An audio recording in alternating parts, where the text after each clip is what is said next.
Welcome to Half Blind and Curious. I am Alan Ferguson. Now, this used to be known as the Curious World of Alan Ferguson, but there are, as I've noticed, far too many Curious World of podcasts out there, so I thought I would change it up a bit. I'm looking forward to sharing what I've got for you today. We went yesterday to the National Museum of Flight, which was just the coolest thing ever.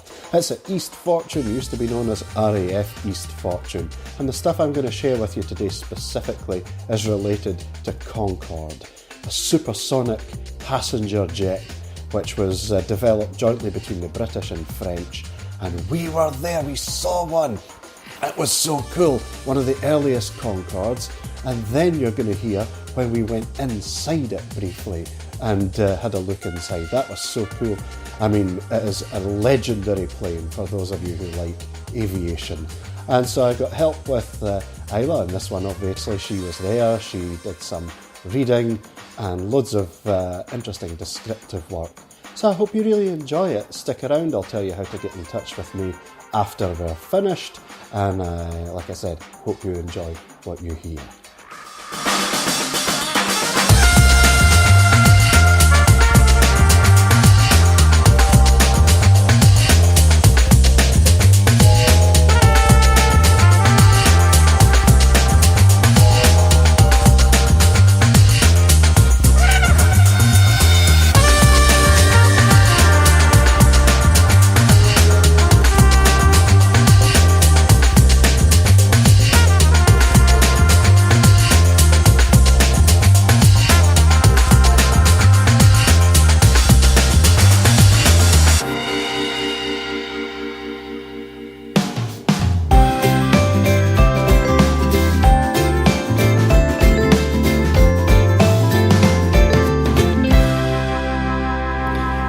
Well, looks like here we are at the Museum of Flight, and Isla is really excited. Oh yeah. What are we looking at? We're looking at Concorde. Not just any Concorde, but the first Concorde to fly for the British Airways fleet. She flew from London to Bahrain on the 21st of January 1976. Wow. So there's actually, like, just right in front of us is a Concorde. What does it look like? So Concorde it's a big, long, white tube, pretty much. It's got the wings that come out of it are kind of flat and triangular on either side. So like normal plane wings, you kind of stick out to either side of you, but these kind of go back in like a big triangle with the white tube with the main hole of the plane in the middle. And then the very front of it, I'm just going to come around this side because I can see it and explain it, is like really pointy. So it's like a nose needle. cone.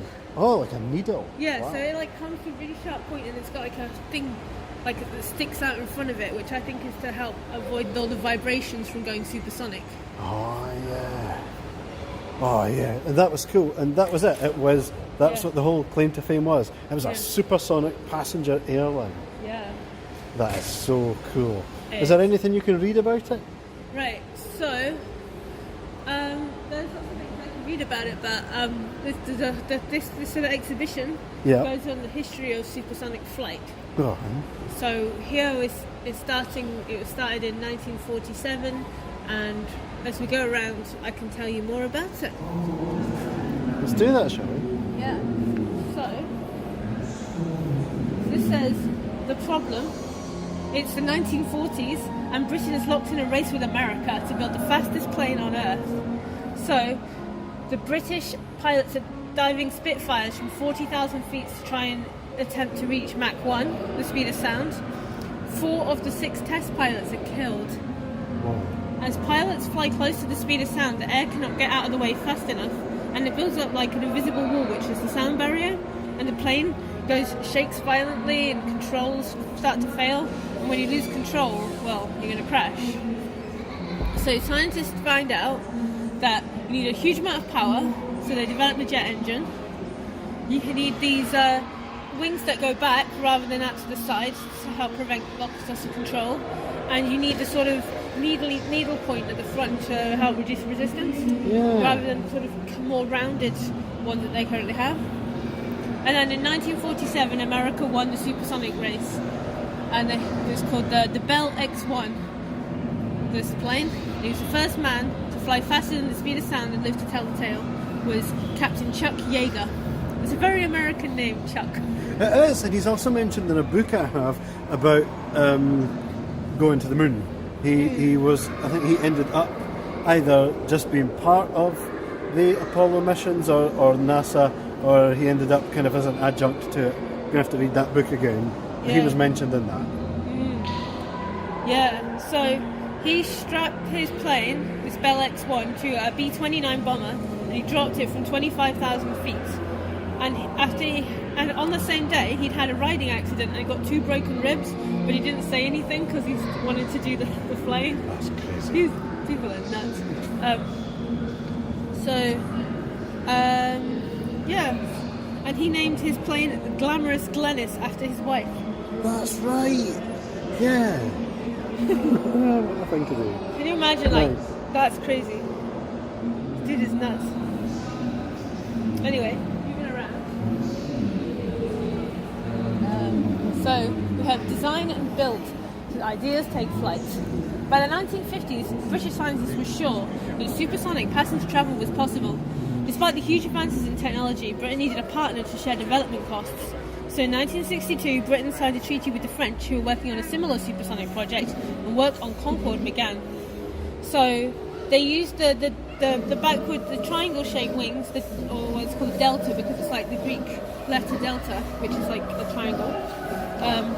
They did to cut down on drag, and they gave extra lift on takeoff and created an air cushion on landing, so it could fly by sub and supersonic speed.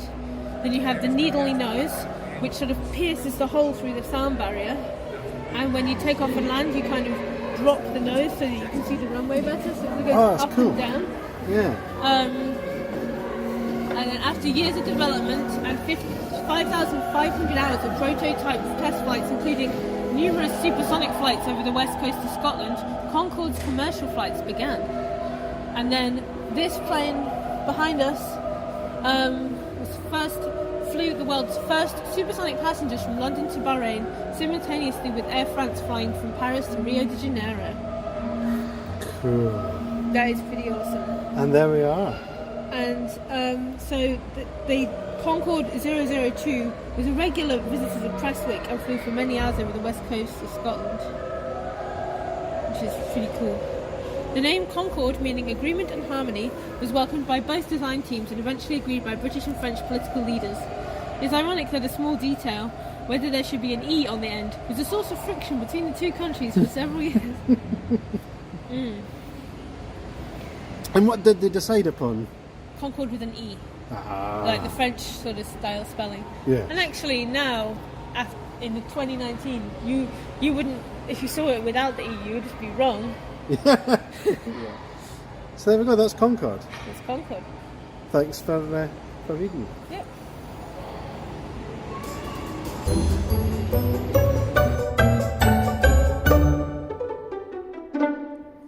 Right now, I'm standing opposite Isla. We're in Concorde. You can't sit on the seats, but what's around? What can you see? What does it look like? So, it's quite low ceilings actually compared to normal planes. There's like there's like 2 seats on each side. They're all quite nice leathery seats. Proper leather too. Proper leather. I think. Yeah. And each seat's got like some little windows, but all the windows are quite tiny because I imagine they have to make sure that nothing crazy happens when you hit the speed of sound. Yeah. And so they've got it set up with quite low lighting, like for if you were flying at night or something. And how anyone made it up and down the aisle with a trolley or anything here, I don't know. Because actually, Concorde is quite small. Yeah, it is. It's amazing to think that this was luxury flying, because if you go on a modern day jet, you actually get more like space. Far more, yeah. But this to me feels really cramped, but at the same time, this was the height of luxury on flying it. Yeah, although maybe luxury meant what you got apart from the seats. Yeah. You know. Oh, we're coming through to this wee place. What's this? This is sort of going up towards the front entrance or exit, and also the pilot's cabin. Ooh. So you've got a toilet on there. Yeah. And then you keep going forward. You can go in towards the crew only area, where the pilot will sit. We actually can't go in there. Yeah. But it's all, you can look in and see the hundreds of dials and instruments that they've got to figure out. It's like, I don't know how they manage to fly these things with all the different dials and what have you, but they do. True. Oh, and that's the inside of the plane. It's all quite grey as well. But it's cool. Yeah.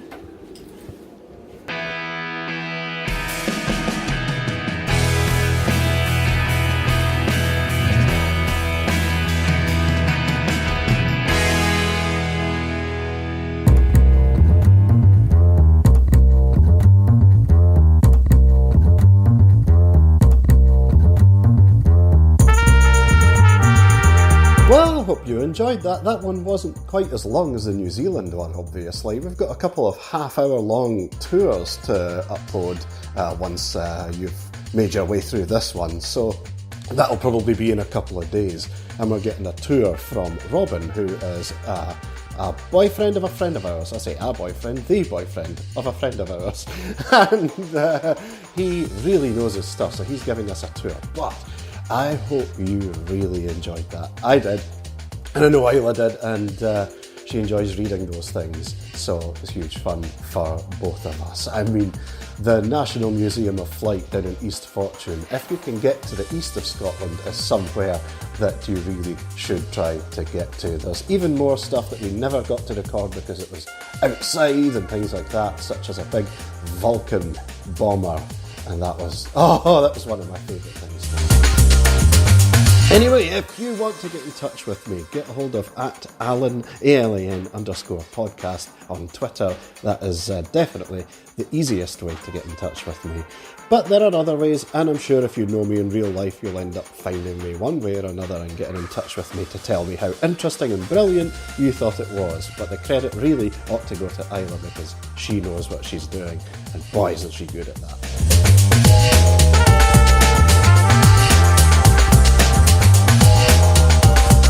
I'll see you back here next time.